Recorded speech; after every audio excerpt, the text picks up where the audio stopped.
प्रियजनों, आज हम गीता के श्लोक 31 से लेकर 35 तक की बात करेंगे। पहले जिन श्लोकों को मैं ले रहा हूँ, जो अध्याय प्रथम के श्लोक नंबर 31 से 35 का विवरण यहाँ पर मैं दे रहा हूँ। पहले आप देखिए 31 नंबर श्लोक। न च श्रेयोनुपश्यामि हत्वा स्वजन्माहवे न कांक्षसे विजयं कृष्ण न च राजसुखानि च। हे कृष्ण, युद्ध में अपने स्वजनों का वध करने से न तो मुझे कोई अच्छाई दिखती है और न ही किसी प्रकार की विजय या राज्य की सुख की इच्छा रखता हूँ, ऐसा अर्जुन ने कहा कृष्ण से। बाकी 32 से लेके 35 में भी यही वो कह रहे हैं लगातार। ये 4 इकट्ठे श्लोक हैं, आप गीता में भी देखेंगे तो इनको मैं पढ़ रहा हूँ पहले आपके लिए। किं नो राजेन गोविंद की भोगे जीवितेन वा ये सामर्थे कांक्षितं नो राजं भोगा सुखानि चो तो इमे वस्थिता युद्धे प्राणास्तकत्वा धनानि चो आचार्याः पितरः पुत्राः सतैव चो पितामहः मातुलः श्वशुराः पौत्राः शाला सम्बन्धिनस्तथा एतावत्र हन्तुमिच्छामि ग्रन्थो अपि मधुसूदनो अपि तैलोक्ये राजस्यो हेतो हि किमु नु मही कृते निहत्य धृतराष्ट्रान् का प्रीति स जनार्दन।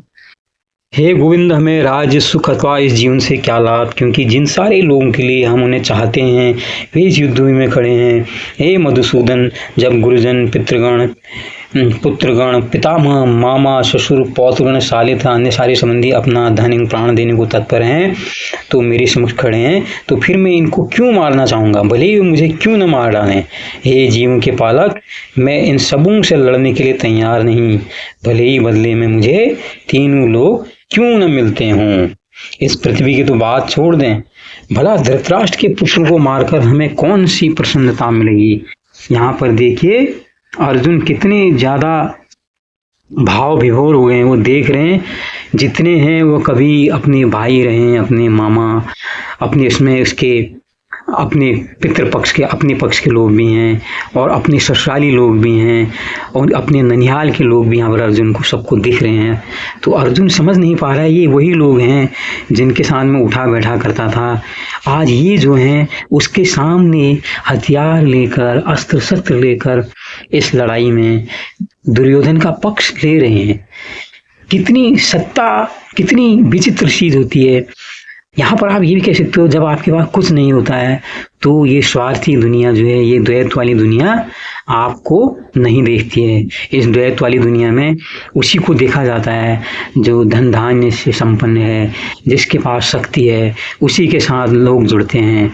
जैसे ही आपके पास से सत्ता चली जाती है, आपके पास से धन चला जाता है, तो वही जो आपके स्वजन जो आपके साथ बड़ी बड़ी बातें क्या करते हैं, जब आपकी परिस्थितियाँ बड़ी अनुकूल थी, जैसी आपकी परिस्थितियां विपरीत हो जाती हैं तो वही जो आपके बिल्कुल हंसी ठट्टा आपके साथ करते थे, बढ़िया ढंग से उठते बैठते थे, आपके साथ अपना सुख दुख प्रकट करते थे, आज जो है वो आपके सामने हथियार लेकर खड़े होने के लिए आपको मारने को तैयार खड़े।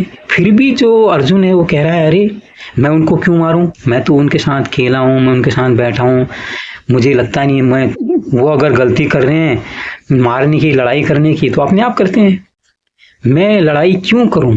यहाँ पर देखो जो अर्जुन है, यहाँ पर जो द्वैतवाद है, मतलब एक इंसान खुद है और बाकी दुनिया, तो इसी भ्रम में, इसी द्वैत भाव से यहाँ पर अर्जुन भरा हुआ है, उसके अंदर पूरा विषाद आ गया है। तो जो माया है, बेसिकली जो माया है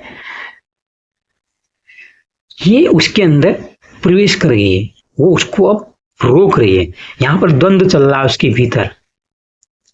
ये द्वंद्व किसके कारण है, जो द्वैत भाव है उसके कारण उसके अंदर द्वंद्व पैदा हुआ है। तो ये जब हम अपने आप से लोगों को जोड़ लेते हैं तो ये द्वैत आना, ये द्वंद्व आना स्वाभाविक है। क्योंकि कई जगह आपने देखा होगा लोग कहते हैं जिनसे आपको आज मोहब्बत है, कल को आपको उनसे नफरत भी, द्वेष भी उठेगी उठेगी। आप जिस आदमी के साथ आपका न आहार है, न व्यवहार है, कुछ भी नहीं है, आप उससे न तो प्रीति करेंगे, न वह आपसे राग द्वेष करेंगे।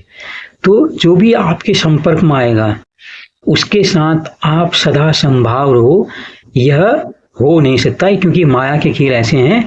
माया जो है समीकरण जीवन के, जो माया, मोह, अहंकार, लोभ, मोह, काम, वासना, जितनी भी चीजें हैं, ये सारी भाव जो होते हैं ना, ये प्रतिक्षण बदलते रहते हैं। ये समय के अनुसार, काल के अनुसार, देश के अनुसार ये चीजें बदलती रहती हैं, और उन्हीं का प्रभाव यहाँ पर अर्जुन को पड़ा है। अर्जुन, अभी तक वो परिस्थितियां अर्जुन ने देखी नहीं। आज ये क्या है, जगह जगह भटक रहे हैं, लाक्षागृह कहाँ कहाँ होकर पांडव लोग आए हुए हैं, उनकी परिस्थिति इतनी बढ़िया नहीं है।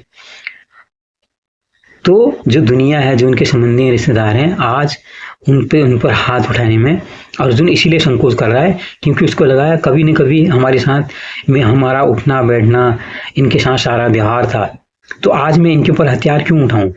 वो ये कह रहा है, नहीं हथियार तो बिल्कुल नहीं उठाऊंगा, ये भले ही मुझे मार डालें या काट डालें। तो माया इस तरह से किसी भी व्यक्ति को भ्रम में डाल देती है।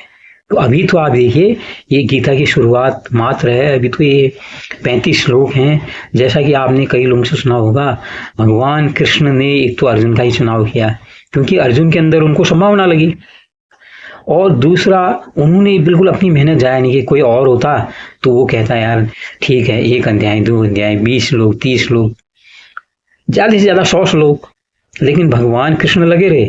भगवान कृष्ण ने उसको 7 श्लोक उद्धृत करने पड़े, पूरे 700 श्लोकों की गीता बनी, 18 अध्याय वहां पर कहे गए, तब जाके अर्जुन को ज्ञान हुआ।